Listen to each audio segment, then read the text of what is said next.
পাত্র সুপাত্রে দেখে বিবাহ সম্পন্ন করিয়ে দেওয়া।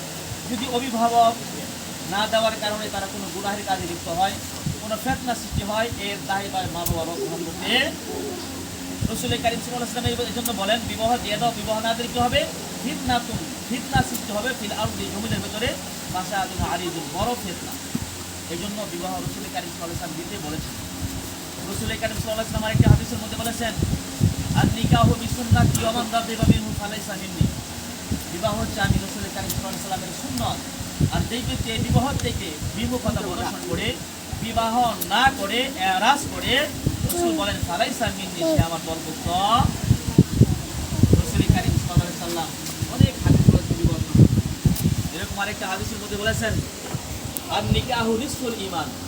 রাসূল বলেন, একটা ছেলে মেয়ে প্রাপ্তবয়স্ক হওয়ার পরে তাদের ঈমান পরিপূর্ণ থাকে না।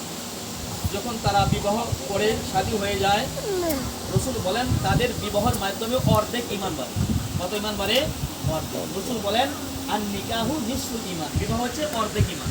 আর অর্ধেক ঈমান বৃদ্ধি পায়, ঈমান মজবুত হয়, পাকাপোক্ত হয়। এই জন্য রাসূল কারীম সাল্লাল্লাহু আলাইহি ওয়াসাল্লাম বিবাহ দিতে বলেছেন। এরকমভাবে রাসূল কারীম সাল্লাল্লাহু আলাইহি ওয়াসাল্লাম আরেকটা হাদিসের মধ্যে বলেছেন, ইন্না নিকাহা বারাকাতান আইসারুহু বাউনাতান, ওই বিবাহটা সবচেয়ে বরকতময়, ফজিলতপূর্ণ, ভালো, সেই বিবাহটা সাদা মাটা হয়, গানের পরিবেশ হয় না, গুনার পরিবেশ হয় না, কোনো ধরনের হারাম কাজ হয় না। ওইটাই হচ্ছে বরকতময় বিবাহ। বর্তমানে বরকত থাকে না, বিবাহের সামনে বিভিন্ন ধরনের নাচ, গান, ঢোল, বাদ্য আছে না, গানের অনুষ্ঠান। বিবাহের দ্বারা একটা ছেলে এবং মেয়ের দাম্পত্যময় জীবন শুরু হয়। আর এটা রাসূলের সুন্নাত। আর শুরুর জীবনটাই যদি গুনাহের মাধ্যমে শুরু হয়, এর ভবিষ্যৎ কি হবে বলেন? শুরুটাই গুনার মাধ্যমে যদি শুরু হয়, তাহলে এই বিবাহের মধ্যে বরকত হতে পারে? আলহামদুলিল্লাহ, আশা করি আজকের বিবাহটা বরকত নয়। কারণ এই বিবাহের মধ্যে আমরা এসে দেখছি কোনো গান বাজনা, এরকম গুনাহের কোনো পরিবেশ নাই।